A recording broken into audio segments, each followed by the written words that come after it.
Bonjour à tous, c'est KVN pour un nouveau tuto. Aujourd'hui, je vais vous apprendre très vite fait comment découper une image de son fond, surtout par rapport aux cheveux, où il y a souvent des problèmes. Il y a beaucoup de cheveux qui partent dans tous les sens. Donc, on va ouvrir Photoshop. On ouvre notre image. Moi, je choisis celle-là.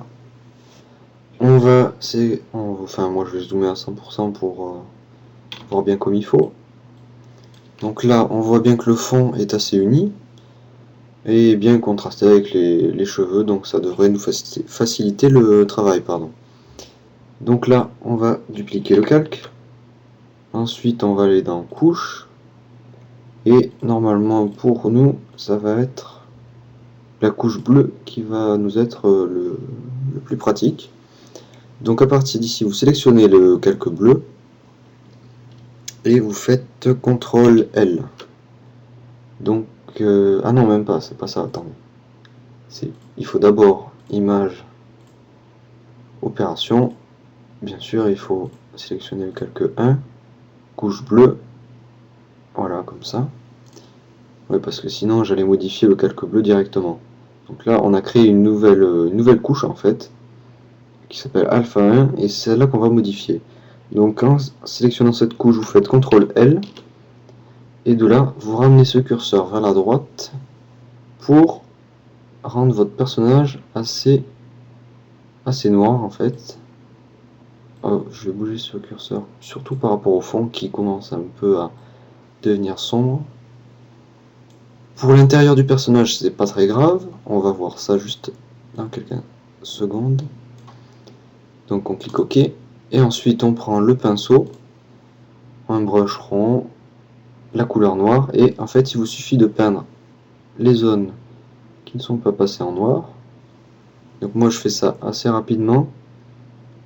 C'est juste pour vous montrer dans le tuto, mais vous pouvez vous appliquer bien mieux que ça si vous voulez un travail propre. Donc ensuite, une fois que je suis là, normalement tout est bon.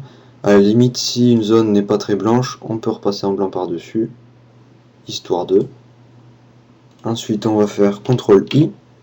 Ça va passer notre notre couche en négatif. Et d'ici, on va réafficher toutes les couches, sauf le alpha 1. Et on va sélectionner rouge, vert, bleu. On repasse sur l'onglet calque. Ici, on va aller dans sélection, récupérer une sélection. On va choisir ici la couche alpha 1 et on clique OK. Donc là, ça va sélectionner notre personnage via la couche alpha 1. Il nous suffit de faire CTRL J, comme ceci. Et en désaffichant le fond, on voit bien que la découpe est quasiment parfaite. Bon, je dis quasiment puisqu'il y a bien sûr quelques pixels qui restent à chaque fois sur les cheveux, mais après ça fait une découpe très nette, comme vous pouvez le voir. Sur tous les bords, il n'y a aucun souci. Donc voilà, une méthode très rapide qui est simple à comprendre. Donc ensuite, pour sélectionner, je vous conseille pas du tout d'utiliser la baguette magique. On a souvent des problèmes de pixelisation en sélectionnant. On perd des pixels, enfin ça fait un rendu très moche. Le sélectionnement de carré, tout ça, bon, c'est bien sûr pas pour les personnages comme ça. Et il nous reste l'outil plume. Donc je vais vous montrer comment marche l'outil plume très vite fait. Encore une fois, c'est encore simple. Je vais ouvrir une nouvelle image. Donc j'ai choisi cette image juste pour le tuto, car elle a des formes assez simples pour vous montrer. Mais ça peut être des formes un peu plus compliquées. Donc ici, je sélectionne l'outil plume. Je fais bien attention à avoir ces réglages là. Tout est OK. Et je vais commencer ma sélection ici.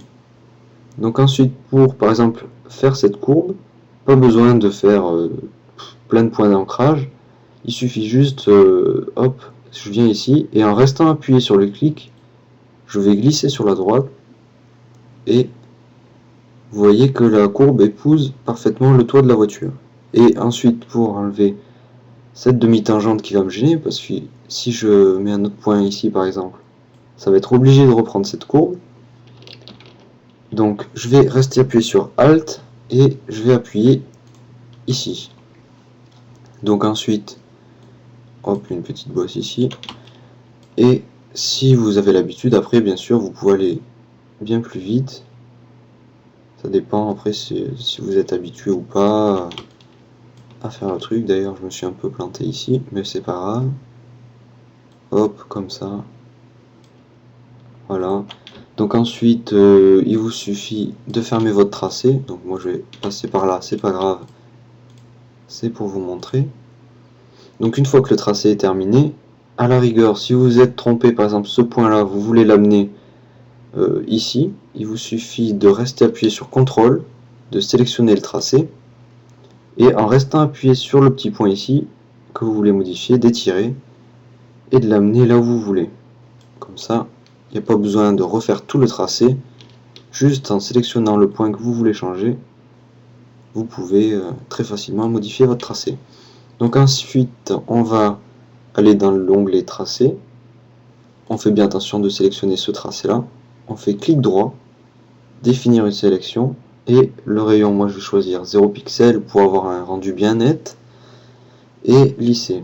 On clique OK, donc ici on a notre sélection qui s'est faite, on retourne dans l'onglet calque, et ici on fait CTRL J, et vous voyez que le toit a bien été découpé comme il faut, et c'est assez net, donc voilà. Sinon que dire de plus, c'est un outil très performant quand même, la plume. Ça permet de faire des découpes très nettes. Quand vous avez... Bon après, il faut avoir le temps, parce que si vous avez des formes complexes, bien sûr, ça va prendre beaucoup plus de temps.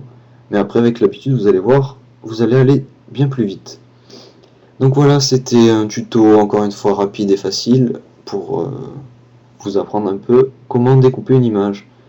Allez, j'espère vous revoir à bientôt.